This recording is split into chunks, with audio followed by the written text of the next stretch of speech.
Back to news గా కాకాని గోవర్ధన్ రెడ్డి మాట్లాడుతున్నారు. Live లో చూద్దాం. వాళ్ళు ఈరోజు గుర్తించినటువంటి వాళ్ళనే ఈరోజు సిబిఐ దోషులుగా నిర్ధారించింది. అంటే పోలీసు వ్యవస్థ, మీరు తప్పుపట్టినటువంటి పోలీసు వ్యవస్థ ఈ రాష్ట్రంలో ఎక్కడా కూడా ప్రలోభాలకు లొంగకుండా పారదర్శకంగా పనిచేస్తుందని చెప్పడానికి నా కేసు ఒక ఉదాహరణ కాదా? నెల్లూరు కోర్టులో జరిగినటువంటి దొంగతనం ఒక ఉదాహరణ కాదా? మీరు తప్పుపట్టినటువంటిది ఈరోజు లేదు, ఏ విధంగా విచారణ జరిగిందనేటువంటి దాని మీద విచారణ జరిపినటువంటి తీరు, దొంగతనం జరిగినటువంటి విధానం రెంటి మీద కూడా కూలంకుషంగా ఈరోజు మాట్లాడి ఎవరిని కూడా దానికి సంబంధించినటువంటి బాధ్యులుగా గుర్తించకుండా వీళ్ళిద్దరూ చిల్లర దొంగతనాలు చేసుకునేటువంటి వాళ్ళు ఎస్పీ గారు ఏదైతే చెప్పాడో దాన్నే నిర్ధారించి ఈరోజు చెప్పారు. మీరు సమాధానం చెప్పాల్సిన దీనికి సంబంధించి సిపిఐ రామకృష్ణ గారు కూడా మాట్లాడాడు. ఇది ఎక్కడ మేము వినలే, కుక్కలు అరిస్తే దొంగతనానికి పోయినాడని చెప్పి నెల్లూరు ఎస్పీ గారు చెప్పినట్టుగా ఉంది ఇదేం చెప్పి అవహేళనగా మాట్లాడారు. వాస్తవాలు తెలుసుకోలేదు, నిజానిజాల గురించి ఆలోచన చేయలేదు. ఏదో ఒక విధంగా మంత్రి స్థాయిలో ఉండేటువంటి వ్యక్తి మీద మనందరం దుమ్మెత్తిపోస్తే మనం రాష్ట్ర స్థాయిలో పతాక శీర్షికన వార్తలు వస్తాయనుకున్నారు తప్ప దీని వెనక వాస్తవాలు ఏంటి, ఏం జరిగింది, ఏమి జరుగుతుందనేటువంటిది కూడా కనీసం ఆలోచన చేయకుండా విచక్షణ కోల్పోయి అర్ధరహితమైనటువంటి వ్యాఖ్యలు చేశారు. కాబట్టి అటువంటి నేపథ్యంలో ఈరోజు చంద్రబాబు, లోకేష్ వీళ్ళందరూ మీరు మాట్లాడిన మాటలకి ఈరోజు మీరు ఏమి సమాధానం చెప్తారు? ఎవరికి క్షమాపణ చెప్తారు? ఈ సందర్భంగా నేను అడిగిన దానికి నువ్వేం చెప్తావు?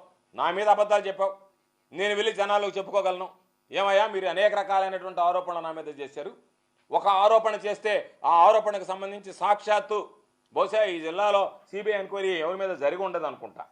సిబిఐ విచారణ జరిగింది, సిబిఐ విచారణకు సిద్ధపడ్డాం, సిబిఐ విచారణలో వాస్తవాలు బయటపడ్డాయి, నిజానిజాలు ప్రజలకు తెలిసాయి. కాబట్టి మీరు చేసేటువంటి ఆరోపణలు పసలేవు, అసత్యాలు, అబద్ధాలు అనేటువంటి ప్రజలు అర్థమైపోయాయి. ఇక మీదట నేను అడిగేది మీరు నా మీద చేసినటువంటో లేకపోతే వైఎస్ఆర్ కాంగ్రెస్ పార్టీ మీదో పోలీసుల మీదో ప్రభుత్వం మీద చేసినటువంటి ఆరోపణలు పక్కన పెట్టి మీ మీద వచ్చినటువంటి ఆరోపణల మీద మీరు ఎంక్వైరీ చేయించుకోవడానికి సిద్ధమా అంటే సమాధానం చెప్పే పరిస్థితులు లేదు. మరలా ఈరోజు మొన్నటిదాకా చెప్పా నా మీద విచారణ జరుగుతుంది, ఈరోజు విచారణ పూర్తయింది, ఛార్జ్షీట్ ఫైల్ అయింది, నా పాత్ర లేదు అనేటువంటిది నిర్ధారణ అయింది. ఇప్పటికైనా మీకు దమ్ము ధైర్యం ఉంటే, రేపు ఎన్నికల్లో గెలవాలని మీరు అనుకుంటే, ప్రజల విశ్వాసం చూరగొనాలి అనుకుంటే మీ మీద వచ్చినటువంటి అభియోగాల్లో ఏ ఒక్క అభియోగానికైనా మీరు సిద్ధమా విచారణకు అనేటువంటిది చంద్రబాబు నాయుడు 24 గంటల లోపల స్పందిస్తే బాగుంటుందని నేను కోరుకుంటున్నా. చంద్రబాబు స్పందించడు. ఎందుకంటే ఏ ఛాలెంజ్ విసిరినా ఏదో కుక్కల చేతనో వీధి కుక్కల చేతనో మురిగించడం తప్ప చంద్రబాబు నాయుడు బయటకు వచ్చి చెప్పలేడు. పోనీ చంద్రబాబు నాయుడు అంత హుందాగా ప్రవర్తిస్తాడనంటే మైకి మెడకొకటి తగిలించుకుని వచ్చినప్పుడు ఎంత నీచానికి దిగజారి రోడ్డు సారుడు బజారోడు కూడా మాట్లాడకూడని విధంగా ఎమ్మెల్యేలని మంత్రులని మాట్లాడిపోతుంటాడు. కాబట్టి నీ దగ్గర హుందాతనం లేదు, నువ్వు ఎవరి మీదైనా మాట్లాడతావు. నువ్వు వెంకటగిరి సభలో మాట్లాడిపోయినటువంటి వాడు ఆ మాటలకు కట్టుబడి ఈరోజు ఏమి సమాధానం చెప్తావు అనేటువంటిది ఒకటి. నీ మీద నా మీద వచ్చినటువంటి దాని మీద నేను ఈ విధంగా అయితే కోర్టుకు వెళ్ళి విచారణ చేయించుకోమన్నాను, నువ్వు ఆ విధంగా విచారణ చేయించుకోవడానికి సిద్ధంగా ఉన్నావు అనేటువంటిది రెండవది. ఈరోజు నేను అడుగుతున్నా చంద్రబాబు, నువ్వు అవినీతి పరుడివి కాకపోతే నీతిమంతుడివే అయితే నీ పరిపాలన జగన్మోహన్ రెడ్డి గారి పరిపాలన కన్నా బాగుండి ఉంటే, జగన్మోహన్ రెడ్డి గారి పరిపాలన ఈరోజు బాగలేదు అనుకుంటే, జగన్మోహన్ రెడ్డి గారి పరిపాలనలో అవినీతి జరుగుతుంది, నా పరిపాలనలో అవినీతి జరగలేదని నువ్వు అనుకుంటే, నువ్వు ఎందుకు వీళ్ళందరితో కలిసి జగన్మోహన్ రెడ్డి గారు ఒక్కడి మీద పోటీ చేయాలనేటువంటి ఆలోచన చేస్తున్నావు అనేటువంటి దానికి సమాధానం చెప్పు. నువ్వు అత్యంత బలవంతుడివి కదా, నువ్వు నీతిమంతుడివి, నువ్వు వీరుడివి, సూర్యుడివి, విక్రమార్కుడివి, నీకు తిరుగులేనటువంటి వాడివి రాజకీయాల్లో అని నువ్వు అనుకుంటున్నావు, మాట్లాడుతున్నావు. బ్రహ్మాండంగా అభివృద్ధి సంక్షేమం చేశానన్నావు. అధికారంలో ఉన్నప్పుడు నిన్ను ఎందుకు జనాలు తీసుకెళ్లి పార్టీని నిన్ను బంగాళాఖాతంలో కలిపారో 3 సీట్లు ఇచ్చారో అనేదని మీకు దాని మీద ఎప్పుడు నువ్వు ఆత్మ పరిశీలన చేసుకోలే. మరలా ఈరోజు ఎన్నికలు వచ్చేటప్పటికి జగన్మోహన్ రెడ్డి గారి పరిపాలన బాగలేదు, నువ్వు నీతిమంతుడివి, అవినీతి మరక లేదు నీకు అని అనుకుంటే, నేను అవినీతిపరుడు కాదు అనుకుంటే, పాపం ఆమె తిరుగుతుంది కదా భువనేశ్వరమ్మ నిజం గెలవాలని, ఆ నిజమే గెలవాలనుకుంటే ఏ విధంగా గెలుస్తుంది నిజం?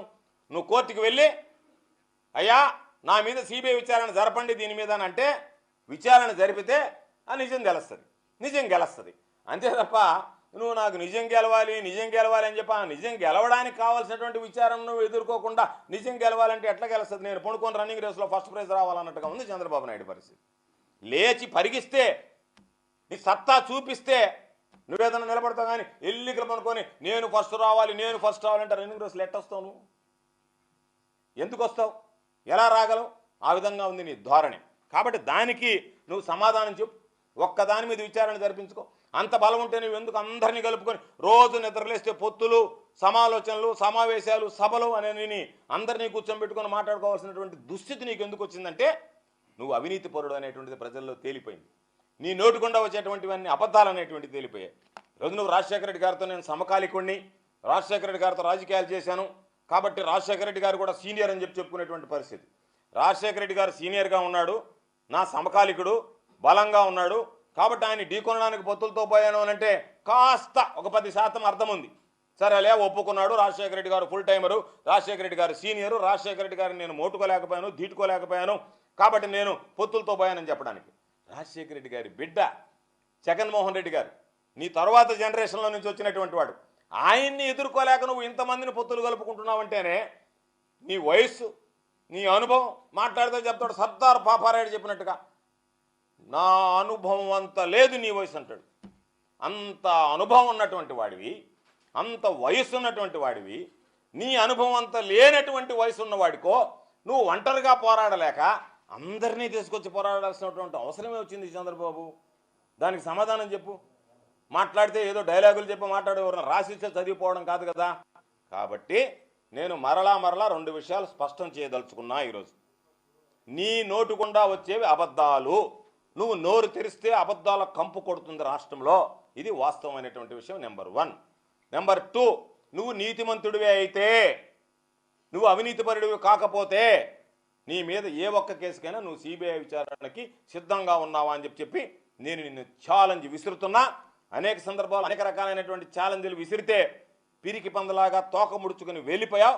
ఈరోజు కనీసం నేను విసిరినటువంటి ఈ ఛాలెంజ్ మీదకైనా సిద్ధపడి రేపు సోమవారం ఉదయం కోర్టు తెరవగానే అఫిడవిట్ ఫైల్ చేసి నా మీద వచ్చినటువంటి ఆరోపణల మీద విచారణకి స్వీకరించాల్సిందిగా నేను న్యాయస్థానాన్ని కోరుతున్నానని చెప్పి సిబిఐ విచారణ వేయించుకోవడానికి నువ్వు సిద్ధం అనేటువంటిది తేల్చి చెప్తే బాగుంటుంది. లేకపోతే నువ్వు అబద్ధాలు కోరివి, అవినీతి పరుడు అనేటువంటిది రాష్ట్ర ప్రజలకి తేటతలమైపోతుందని ఈ సందర్భంగా ఛాలెంజ్ విసురుతున్నాను. ఎమ్మెల్యేల కానించే మంత్రుల దాకా ముఖ్యమంత్రి దాకా జనసేన టీడీపీ పొత్తులు భయపడుతుందా? జనసేన టీడీపీ పొత్తుకి మేము భయపడడం కాదు, మేము ఒంటరిగా ఎదుర్కొంటూనే ఉంటున్నాం. మమ్మల్ని మాట్లాడే వాళ్ళకి మేము చెప్పేటువంటి సమాధానం మీకు చావా, దమ్ము, ధైర్యం అవి ఉంటే మేమేమంటున్నాం, ధైర్యంగా ఉన్నాం కాబట్టి మాకు ఎవరితో పొత్తులు అవసరంలే, ఎవరితో పొత్తులు పెట్టుకోం, ఒంటరిగా వస్తానంటున్నాం. మీరు గుంపులుగా అందరితో పొత్తులు పెట్టుకొని వస్తున్నారు కాబట్టి మీరంత నీతిమంతులైతే, మీకంత ధైర్యం ఉంటే, ప్రజల్లో మీకంత పరపతుంటే మీరు ఎందుకు అందరినీ కలుపుకొని ఏకంగా వస్తాం మేము ఒంటరిగా రావడానికి భయపడుతున్నారు అనే దానికి మీరు సమాధానం చెప్పాలి. ఇప్పుడు డెఫర్మేషన్ అనేటువంటిది ఎవరి మీద పోవాలా? పొరుగు కలిగినటువంటి వాళ్ళ మీద పోవాలా? ఇలా ముగ్గురులో ఎవరన్నా పొరుగు కలిగినట్టు ఉన్నాడా? వాళ్ళ మీద పొరుగులోని చంద్రబాబుకి పొరుగు ఉందా? లోకేష్కి పొరుగు ఉందా? 7 ఉడతలు పట్టేవాడు సోమిరెడ్డికి పొరుగు ఉందా? ఇటువంటి వాళ్ళ మీద తొండలు పట్టుకున్నాడు, ఉడతలు పట్టే వాళ్ళ మీద నేను డిఫర్మేషన్ వేస్తానంటే ఎవరిని చూస్తూ నవ్వుకుంటాడు. ఏమా నీకు వాళ్ళకి లేకపోయినా కూడా నీకు ఉండాలి కదా ఇట్లాంటి బలహీనల మీద, ఇట్లాంటి అబద్ధాలు నిద్రలేస్తే మాట్లాడే వాళ్ళ మీద. ఏళ్ళ మీద ఎందుకే time waste, court time waste, ఏళ్ళ టైం మన టైం వేస్ట్ తప్ప వాళ్ళకి ఏముంది వాగుతారు. రేపు ఒకళ్ళు తీసుకుపోతే చంద్రబాబు నాయుడు మన 50 రోజులు వేస్తారు, ఇంకొకసారి తీసుకుపోయి 50 నెలలు వేస్తారు. చంద్రబాబు నాయుడుకి ఏమి సిగ్గుంది? నేను కోర్టుకు పోయి వచ్చినాను అనేటువంటి ఆలోచన లేదు కదా. చంద్రబాబు నాయుడు నేను నీతిమంతుడిని అంటున్నాడు. అందుకని ఇట్లాంటి పనికి మాలినటువంటి వాళ్ళ మీద డిఫర్మేషన్లు వేయడం, వాళ్ళేదో మాట్లాడినటువంటి దాని మీద పెద్దగా పట్టించుకోవాల్సినటువంటి అవసరం లేదు. కాబట్టి దాని గురించి నేను ఆలోచన కూడా చేయడం లేదు. వాళ్ళని మొదటి చెప్పి వీళ్ళు పనికి మాలిన నోరు తెరిస్తే కంపు కొట్టేటువంటి వాళ్ళు వీళ్ళు మాట్లాడేటువంటి మాటలు పట్టించుకోలేదు. కాకపోతే ఆ కంపు భరించలేక సత్యం అనేటువంటిది బాధగా ఉండేది. ఆ నోటి కంపును భరించలేక, ఆ దుర్గంధాన్ని సత్యం, ఈ ముగ్గురు నోటి కంపును భరించలేక. మీరు కానీ ఏసీ ఎగిపోతే పాపం చాలామంది ఉడికిపోతున్నారు.